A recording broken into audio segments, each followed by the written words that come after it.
Bom dia. Dando continuidade à nossa apresentação das cartas de Apocalipse, agora nós chegamos na carta à igreja de Tiatira.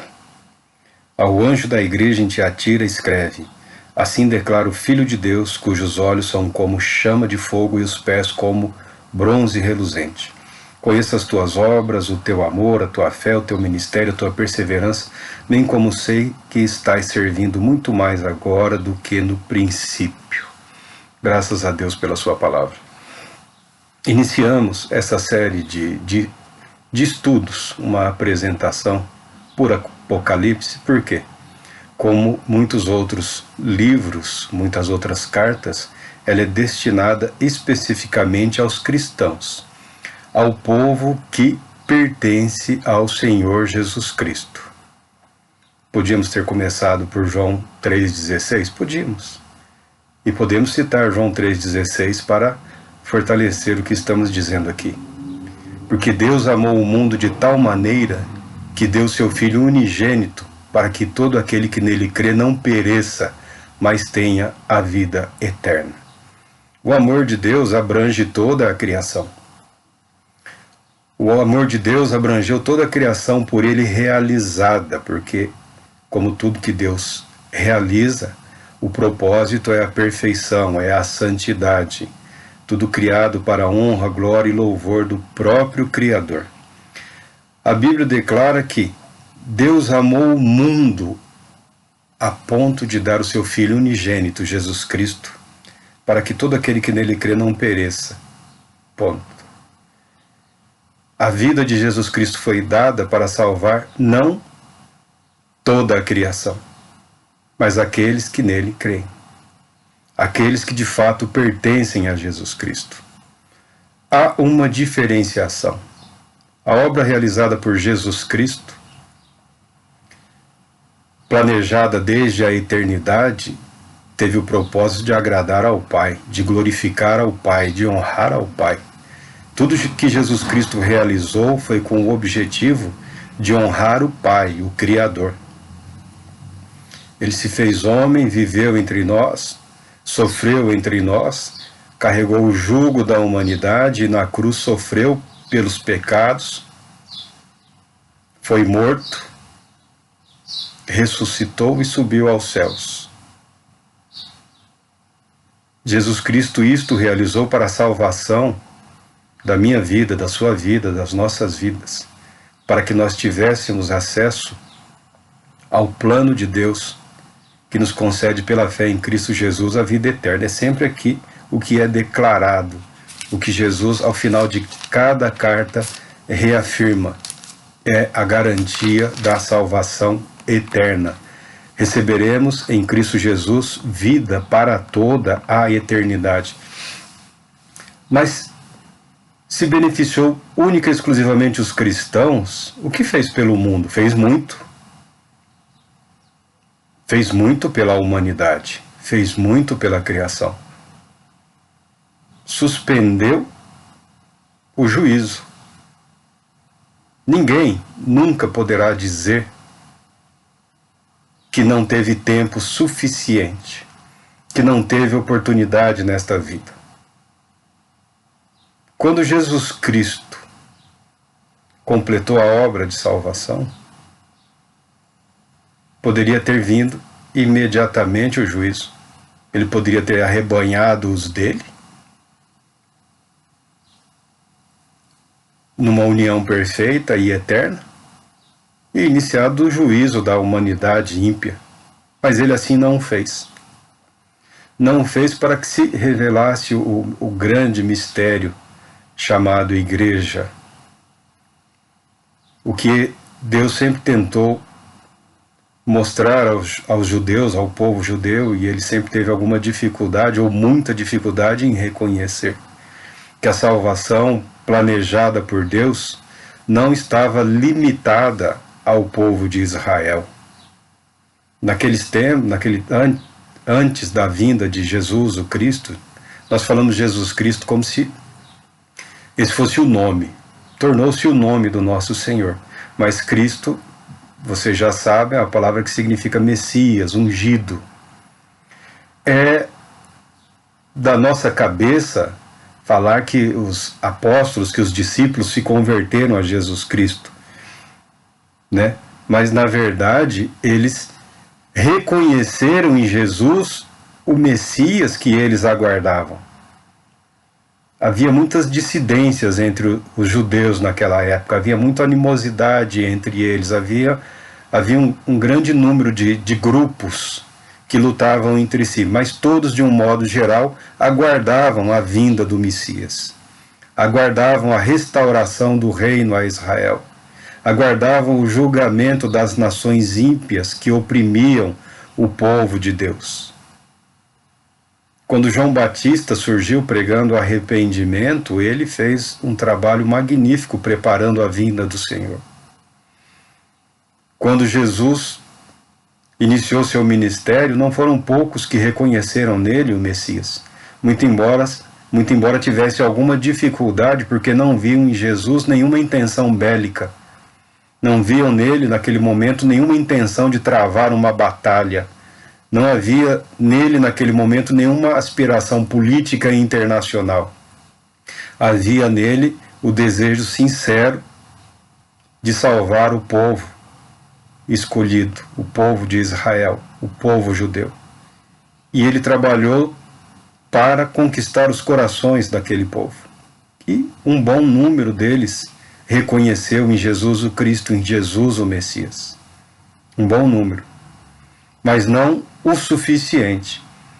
Não a ponto de que o reino não fosse passado adiante. O reino, eu digo, a responsabilidade pela proclamação do reino, a responsabilidade em viver em função do reino de Deus, a responsabilidade de comportar-se como um povo sacerdotal que proclama a palavra de Deus, a vontade de Deus aos homens, na esperança, na confiança de que haverá salvação, de que todos aqueles que foram preparados, reservados desde a eternidade, ouvirão a pregação do Evangelho e aceitarão o Senhor Jesus Cristo, para que todo aquele que nele crê não pereça, mas tenha vida eterna. E para crer é preciso ouvir. E como ouvirão se não há quem clama, que não há quem proclama, que não há quem ora, que não há quem se coloque ao lado do Espírito Santo, pedindo a Deus pela salvação da humanidade, na verdade daqueles que foram preparados para a salvação. Iniciamos por Apocalipse porque é necessário estabelecer um limite, porque Jesus exige um limite, e o limite é Ele, o limite é a palavra dele. Quando ingressa na mensagem, na carta ao anjo de Tiatira, começa com incríveis elogios. Era uma igreja atuante, uma igreja esplêndida, uma igreja cheia de obras, uma igreja perseverante, uma igreja de fé, uma igreja que naqueles dias estava servindo com mais intensidade do que no início. Poderíamos nos dias de hoje imaginar que era uma igreja com inúmeros ministérios, com uma intensa atividade social, com uma atividade de pregação, uma igreja relevante na sociedade, uma igreja da qual todos gostariam de estar participando, onde as pessoas imaginam realmente ali está o poder de Deus. Mas logo em seguida a situação decai, a situação muda. Logo após de um elogio fantástico e extraordinário, diz: no entanto, tenho contra ti o fato de que toleras Jezabel, aquela mulher que se diz profetiza, porém com seus ensinos induz os meus servos à imoralidade sexual e a comerem alimentos sacrificados aos ídolos. Não há uma carta, não há uma mensagem para aqueles que não pertencem a Cristo. O que era uma doutrina surgindo na carta aos Efésios, na cidade de Éfeso, o que era um começo de uma corrupção, aqui na igreja de Tiatira já fazia parte integrante da vida da igreja. os seguidores de Jezabel. Nós sabemos, pela história, pelo testamento aos judeus, pelo Antigo Testamento, que existiu uma mulher chamada Jezabel, que foi rainha, foi casada com Acabe, um dos reis de Israel, um dos reis de uma parte de Israel, após a nação ter sido dividida. E essa mulher era uma patrocinadora de um culto pagão entre o povo de Israel. O próprio Acabe já havia introduzido o paganismo, já havia deixado de lado o serviço ao Deus verdadeiro, já havia abandonado o caminho do Altíssimo. E nessa união com essa mulher estrangeira, ela introduziu em Israel o culto intenso a Baal e também outros. E essa mulher, ela patrocinava os sacerdotes desse culto, que eram chamados de profetas. Veja bem, se o povo gosta de profecia, vamos dar profecia para eles. Jezabel era uma mulher em tudo religiosa. Ninguém pode dizer que ela não era religiosa. Só que a única religião que ela aceitava é a religião que ela podia dominar. Os únicos profetas que ela podia admitir eram aqueles que estavam no bolso dela, porque os sacerdotes eram sustentados pela coroa. Tinha uma série de regalias. Em todas as religiões no mundo antigo, e ainda hoje as religiões têm uma série de isenções. Mas no caso de Jezabel, ela era a patrocinadora ativa dessa fé desses profetas, que dela só falavam bem, que de Acabe só falavam bem. Foram dias do profeta Elias, grande homem de Deus, que confrontou a idolatria. Baal e outras divindades que foram introduzidas naquele tempo eram deuses da fertilidade da terra, da fertilidade dos animais, da fertilidade do homem, da fertilidade da mulher. Daí você pode ter a noção do que envolvia o culto e a adoração àqueles deuses.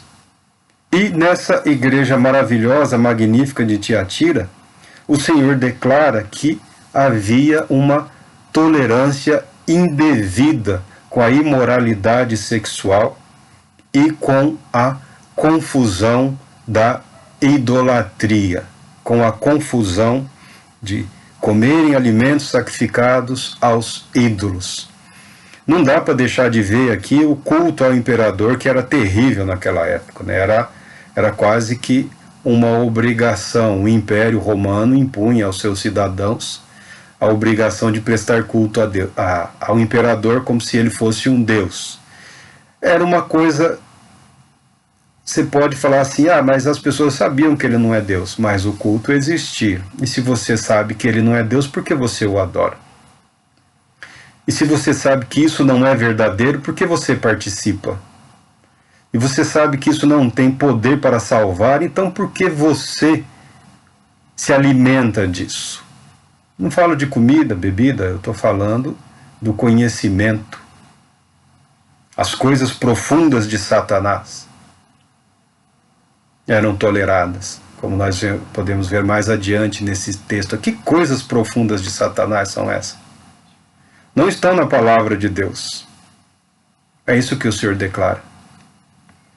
A igreja passou do limite daquilo que havia sido estabelecido pelo Senhor, daquilo que estava nas Escrituras, daquilo que foi ensinado e orientado pelo Espírito Santo, daquilo que os ministros, os pastores sabiam que era a verdade, mas, em nome do sucesso, em nome da popularidade, o nome do estar em paz com todos, toleravam. Alguns imaginam, eu considero absurdo isso, que essa Jezabel seria a mulher de um dos pastores, ou a mulher do ministro principal, ou do bispo, que seria uma sacerdotisa pagã. Isso daí é uma ideia que criaram. provavelmente não havia nenhuma mulher com esse nome, Jezabel. O Espírito Santo usou esse nome para indicar a natureza corrupta da atividade. Mas é possível que houvesse, que tenha existido uma mulher, parte de um grupo, e essa mulher era uma mulher importante, proeminente, que se apresentava na igreja, e a igreja, os ministros toleravam. Ela se apresentava como se fosse profetisa, uma mentirosa, uma enganadora, alguém que não tinha o Espírito Santo, alguém que tinha a habilidade de manipular. Todos nós sabemos que até certo ponto os enganadores, o espírito das trevas, até certo ponto, eu digo, na superfície, conseguem enganar. Porque, tal qual hoje, muita gente quer revelação. Jesus Cristo está trazendo a dele. O Senhor da igreja sou eu. O espírito dos profetas é o Espírito Santo. O Senhor dos profetas é o Senhor Jesus Cristo. Não tem profecia ao acaso e não tem profecia sob encomenda. Tal qual hoje havia naquele tempo as alcoviteiras, né? Porque tudo conduz à imoralidade. Pessoas preocupadas obsessivamente por sexo, por questões de sexo. Aliás, hoje a igreja evangélica, eu espero em Deus que esteja mudando um pouco, mas passou um período que a obsessão era sexo, dinheiro e política. Deus não tem nada contra uma vida sexual saudável, abençoada, a sua união com a sua esposa, com o seu marido. Deus não tem nenhuma objeção a uma vida sexual prazerosa, saudável, faz bem para a família toda, faz bem para todos, faz bem para a saúde, faz bem para a alma, faz bem para o corpo, faz bem para o casamento. Mas quando se torna uma obsessão, fica meio preocupante. O objetivo principal da vida é ter prazer. Aí que entra o inimigo, aí que entra Jezabel, induzindo as pessoas a praticarem imoralidade. Sabe, aquela cafajeste, aquela cínica, arrogante, pretensiosa, que se diz estar cheia do Espírito Santo e te pega no momento de fraqueza para dizer: não, meu irmão, essa não é a mulher que Deus preparou para a sua vida, o seu casamento está numa crise difícil, mas eu tenho certeza que Deus vai preparar a mulher. Para com isso, rapaz. Não seja cínico, não seja mentiroso, não seja covarde. Honra o seu compromisso. Seja homem. Ame a sua esposa, ame os seus filhos, ame a sua família. Siga o exemplo de Cristo, dê a sua vida por eles. Esse é o amor que Deus espera que o homem tenha pela mulher, pelos filhos, pela família, colocando eles em primeiro lugar. A palavra de Deus fala também: esposa, respeita o teu marido. Honra o teu marido. Ah, mas mais nada. É fantasia, é mentira, é romance, é cena de novela, é filme de Hollywood. Não tem relação nenhuma com a vida. Vai destruir a você, vai destruir o seu marido, vai destruir os seus filhos, vai destruir a sua família, porque você quer dar ouvidos a Jezabel, essa profetisa de Satanás, que só se preocupa com prestígio e imoralidade, que sai de casa em casa profetizando mentiras, que os ministros permitem nas igrejas. Qualquer um, não precisa nem ser um santo, olha para a mulher e vê que é uma mulher lasciva, é uma mulher imoral, transpira lascívia. Não há poder do Espírito Santo. a profecias cínicas e mentirosas, ardilmente preparadas no inferno, uma psicologia barata, ruidosa, grotesca, satânica e destrói vidas. Sempre Deus tem grandes coisas, Deus tem grandes coisas, Deus tem grandes coisas. Deus tem para você um compromisso sério que Ele vai cumprir. E a nossa parte nesse compromisso? E a nossa parte nessa aliança? E a nossa devoção ao Criador? Porque essa mentira que colocaram junto com o Evangelho, de que Deus vai satisfazer todas as suas necessidades, isso é balela. Deus fará por mim, por você, por nós o necessário para nos conduzir à salvação que Ele preparou de antemão em Jesus Cristo. Deixar a mentira é o primeiro passo. Como voltar ao primeiro amor, como nós falamos? Esses textos, na verdade, são uma preparação, uma introdução ao livro, ao estudo. Depois nós apresentaremos uma série de mensagens, uma série de pregações elaboradas com o propósito de glorificar ao Deus e Pai em Cristo Jesus. Mas como voltar, falamos no início, abandonando a mentira. Abandonando a mentira, o primeiro passo, é importante isso. Abandona a mentira. Quantas pessoas hoje são reféns da mentira? Para o pecado há perdão.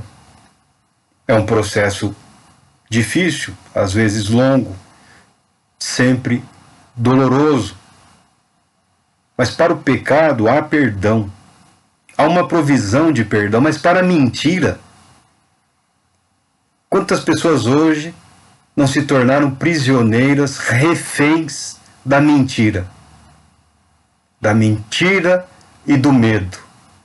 E são hoje atormentados e manipulados, controlados pela mentira, pelo espírito do erro que atua nos filhos da desobediência.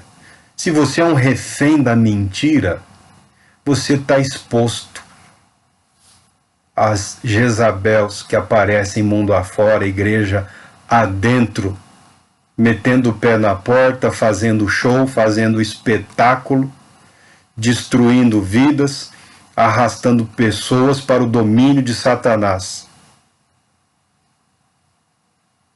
E a crítica mais intensa aqui é contra os ministros da igreja que estavam tolerando esse tipo de coisa no seio da igreja.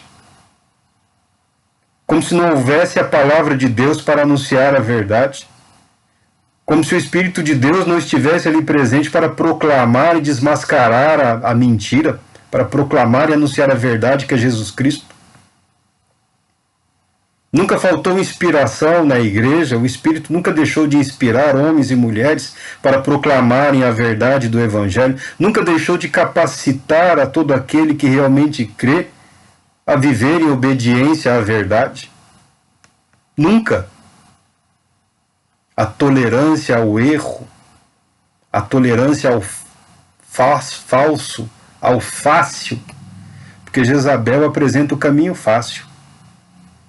Multidões de profetas, todos controlados com o cheque no final do mês,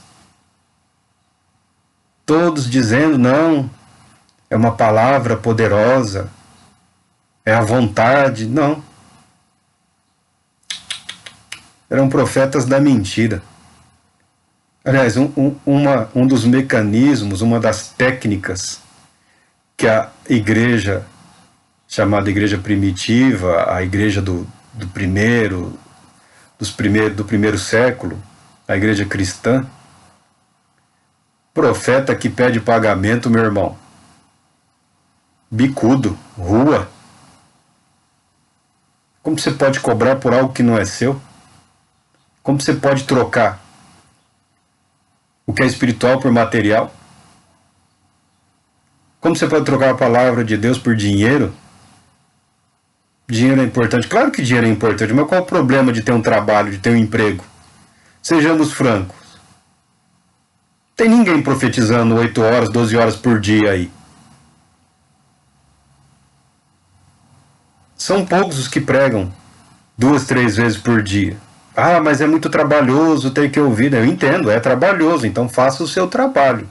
Agora, estamos falando da profecia aqui do profeta que era desmascarado. Dinheiro, meu amigo, de cara você já declara que é um farsante. Não, mas eu tenho custo. Para com isso. Você não tem nada. Você tem uma fraude, você tem uma história aí. Não é nem conto de fadas, é conto de crente. Né? As pessoas gostam. Agora nós temos aí que enfrentar o universo da ficção religiosa também.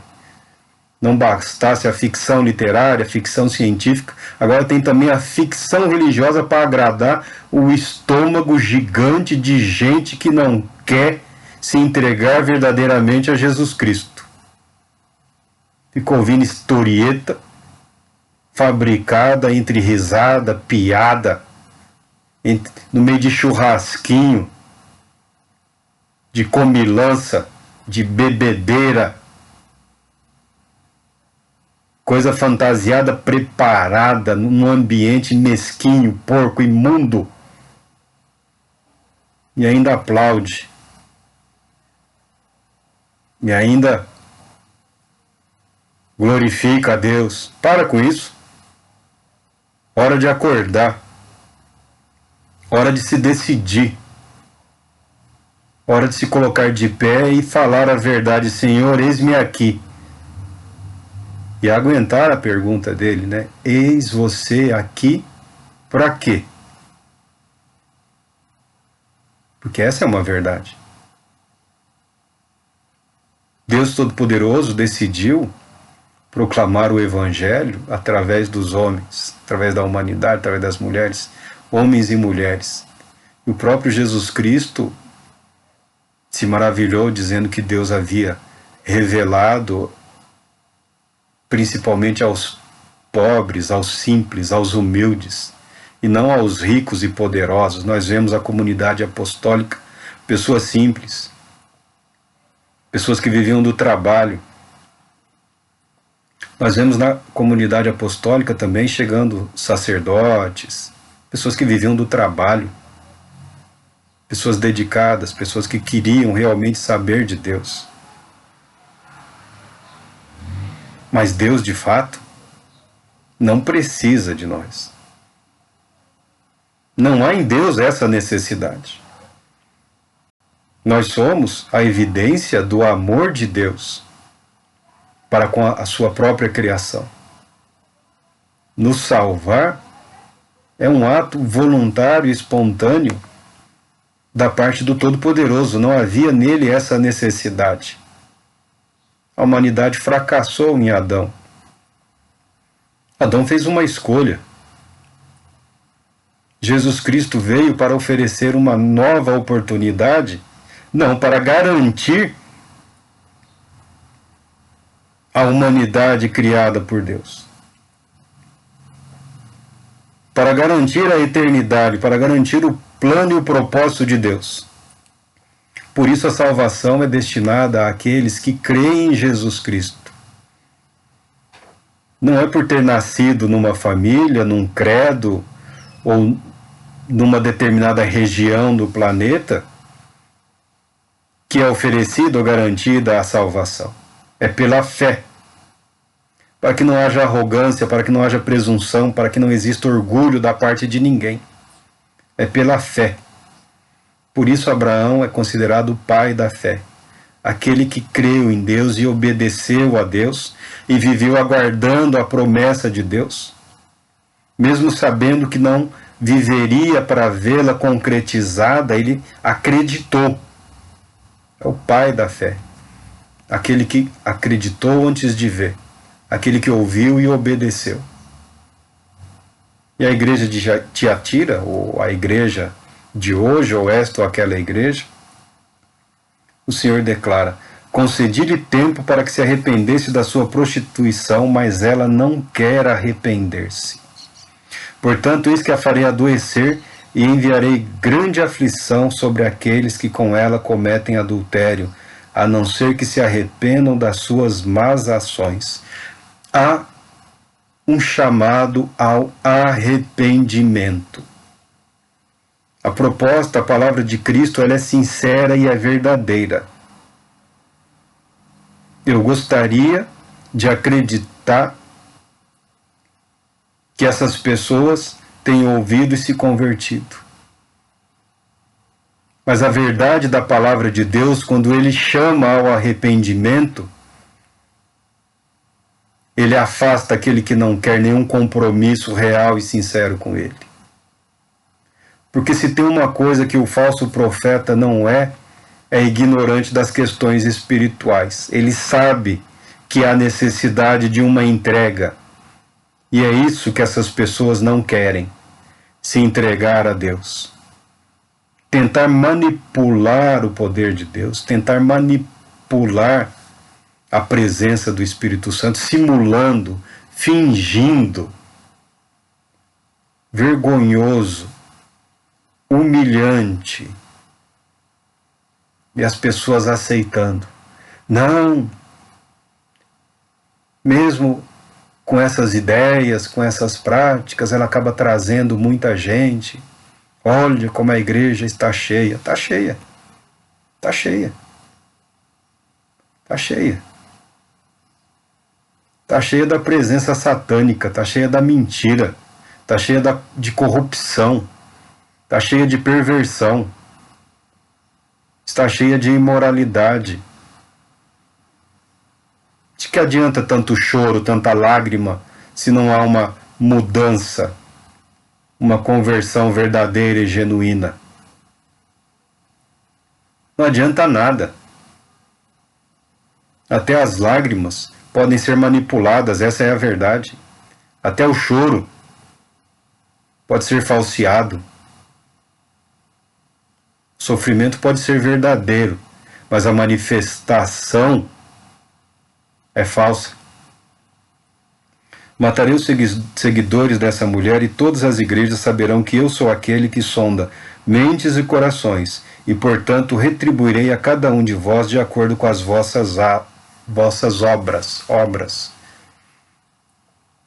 A palavra inicia aqui Jesus Cristo se apresentando como alguém capaz de julgar perfeitamente, retamente, porque ele conhece a verdade dos nossos corações, ele conhece a verdade dos nossos pensamentos, ele sabe muito bem quando os nossos pensamentos estão indo contra a vontade de Deus, contra o plano de Deus. Quantas vezes você foi tocado por ele e ignorou aquela vozinha dizendo, não é isso. Aí você insiste, não, é isso sim, isso é importante para mim, eu tenho que fazer. Foi e fez. Como a Jezabel. Espírito do erro, espírito da mentira. Comportamento lascivo, induzindo a igreja a ter comunhão com demônios. É triste, é vergonhoso, mas isso tem acontecido. Há um grupo específico que outrora humilde, hoje é arrogante e presunçoso, né? Que fala de dons como se fossem donos de algum dom ou de alguma manifestação espiritual, que eu já disse outra vez, né, iniciou se empenhando em fazer a vontade de Deus, se dedicando em se submeter à vontade do Espírito Santo, se alegrando em ver as manifestações do Espírito Santo, libertando vidas pela palavra do Evangelho, confrontando demônios, sim, pelo poder e pela presença do Espírito Santo, e muitos hoje são encantadores de demônios, a verdade é essa. São ministradores do inferno. São mais controlados por demônios do que aqueles que livram as pessoas dessa presença infernal, dessa infestação da mentira. Tem até um espaço doutrinário especificamente para isso. Tem até uma mentira que ensinam para justificar isso. Evocam essas entidades nas igrejas sobre a igreja, através da igreja, preparando as mentes das pessoas para servirem de ponto de contato para espíritos das trevas. A verdade é essa. Essa é a verdade. Essa é a verdade.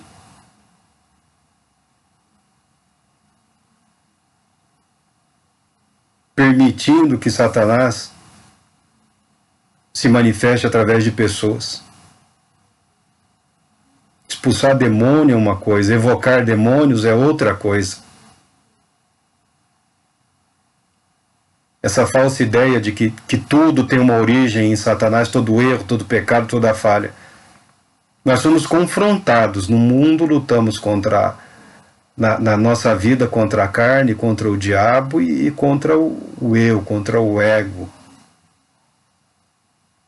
Muitas coisas ruins surgem na nossa vontade, na nossa determinação em desobedecer a Deus. Se há uma associação demoníaca com o pecado, isso é inegável.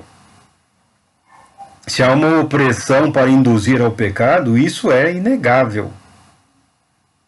Mas que a pessoa erra, como que obrigada por Satanás, isso é muito questionável.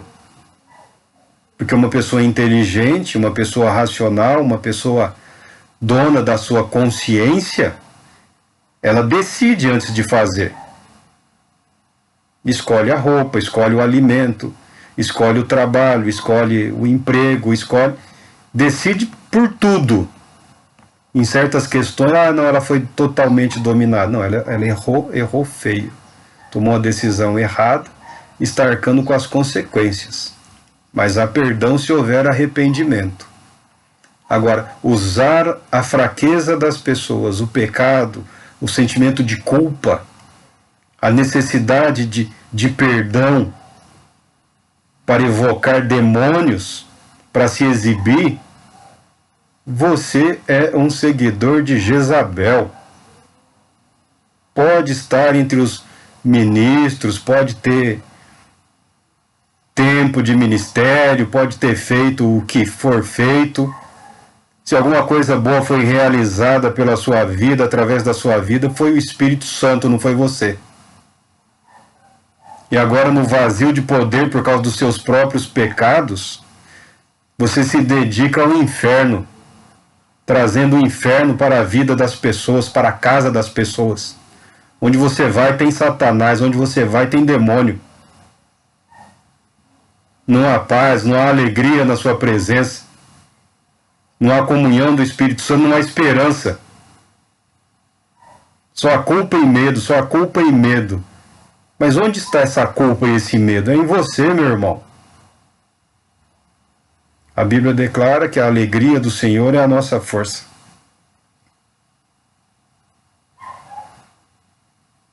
Livre-se dessa mentira. Volte ao Evangelho de Jesus Cristo. Volte aos primeiros passos, volte ao que é simples.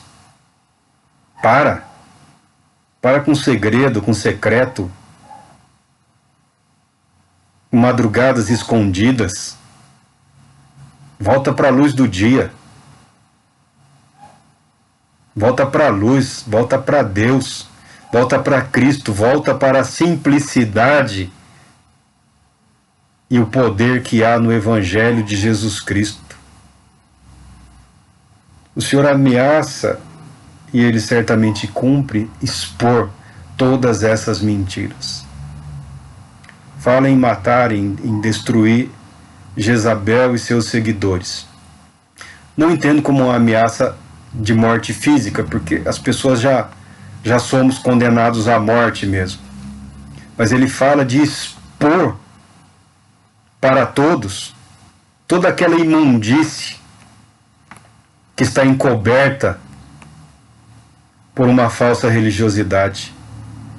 Ele fala de trazer à tona toda a podridão, porque essas pessoas não têm vida verdadeira em Cristo. E se não há vida verdadeira em Jesus Cristo, há morte. E essa morte, quando vem à tona, ela é vergonhosa, ela é humilhante, ela enoja. Todavia, aos demais que estão em Tiatira, que não seguem a doutrina dessa mulher, que não aprenderam como eles costumam falar os profundos segredos de Satanás, afirmo: não colocarei outra carga sobre vós. Alegre-se em Deus. Você acha que a sua vida espiritual é simples?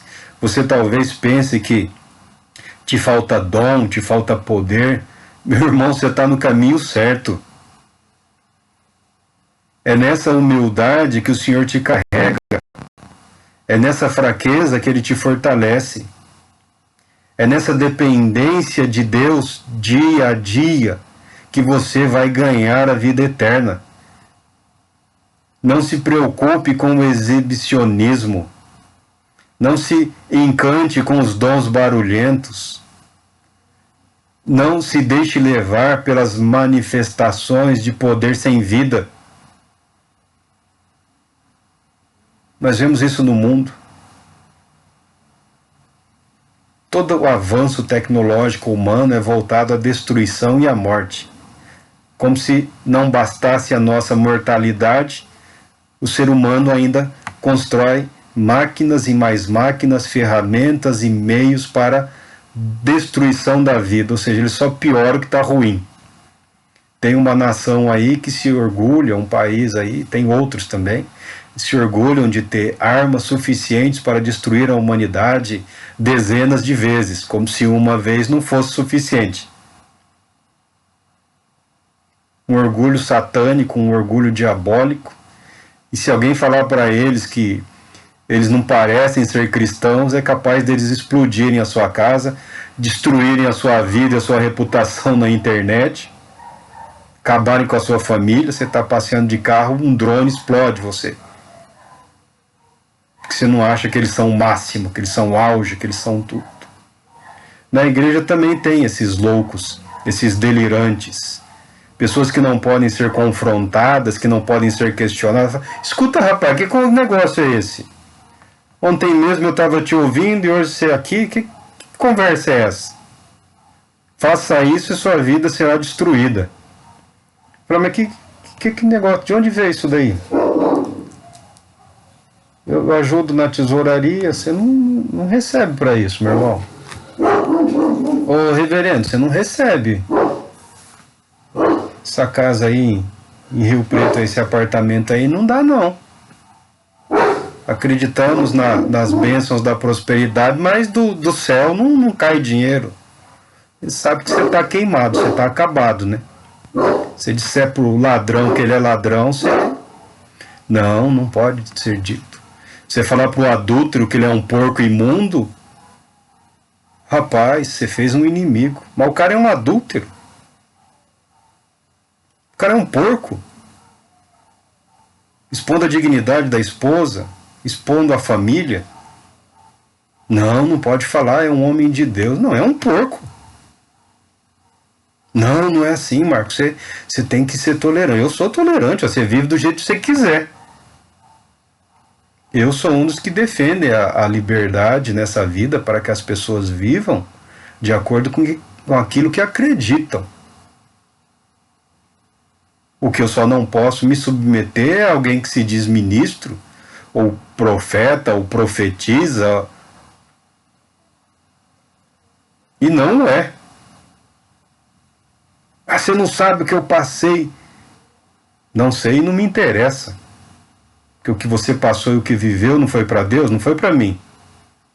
Você não trabalha para mim. Eu não te contratei. Você não é meu tutor. Não falou que ministério significa serviço. Você não está servindo a Deus? Não é serviço de Deus? Não é obra de Deus? Está o quê? Sacrificando o porco no altar? E quer que eu aplauda ainda? E pior, dizer que é um exemplo a ser seguido? Porque os seguidores de Jezabel, eles não se contentam com a vida derrotada, com a vida debaixo das garras do inimigo. Eles querem levar outras pessoas para essa vida desgraçada e miserável. Se eles não conseguem crescer, eles querem destruir o outro. Porque são como Caim, são como Balaão. Eu quero é lucro. Eu quero é me dar bem. Então se dê bem. Mas não venha me dizer que você é ministro de Deus, que é anjo de Deus. Você não é não, meu irmão. Você não é não, minha irmã. Foi usado pelo Espírito Santo no passado? Foi. Eu sei que foi. E não é mais. É um eco, é um vazio na sua alma, na sua mente, no seu espírito. De vez em quando tem uns gritos, algumas palavras aí, mas ecoam sem vida. Arrependa-se. Arrependa-se. Muda sua mente. Conserta o seu caminho. Qual o problema de viver uma vida mais simples? Qual o problema de viver uma vida verdadeira? Qual o problema de depender de Deus e não de algum dom que você considera mais importante do que o próprio Espírito Santo?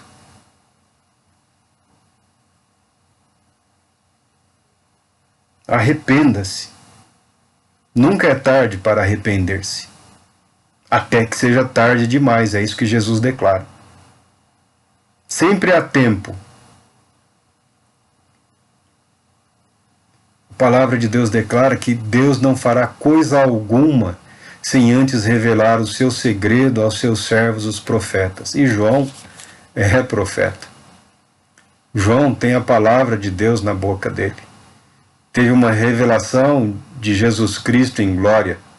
Teve uma revelação da grandiosidade e da beleza celestial que nos aguarda. Teve uma revelação, uma visão da condição gloriosa daqueles que viveram integramente para o Senhor e Deus. Continua. Ao vencedor, aquele que permanecer nas minhas obras até o fim, eu lhe darei autoridade sobre as nações e as governará com cetro e as reduzirá a pedaços como se fossem vasos de barro. Eu lhe concederei autoridade semelhante à que recebi de meu Pai. Também lhe darei a estrela da manhã. Aquele que tem ouvidos, compreenda o que o Espírito revela às igrejas. Apocalipse, revelação de Jesus Cristo, que ele concedeu a João, é uma carta fantástica. É um alimento para nossas almas. É um alimento para o nosso espírito. É uma palavra de encorajamento para voltar a ter alegria em Deus, para alimentar a sua fé, a sua esperança, a sua confiança na palavra de Deus. Não precisa mudar o Evangelho. Não precisa tentar mudar a verdade. Muito pelo contrário. Submeter-se a Deus e a Jesus Cristo, depender do Espírito Santo, é a chave para o sucesso nas nossas vidas e no nosso ministério. Vai valer a pena. Certamente valerá a pena viver em obediência à palavra de Deus. Que Deus te abençoe.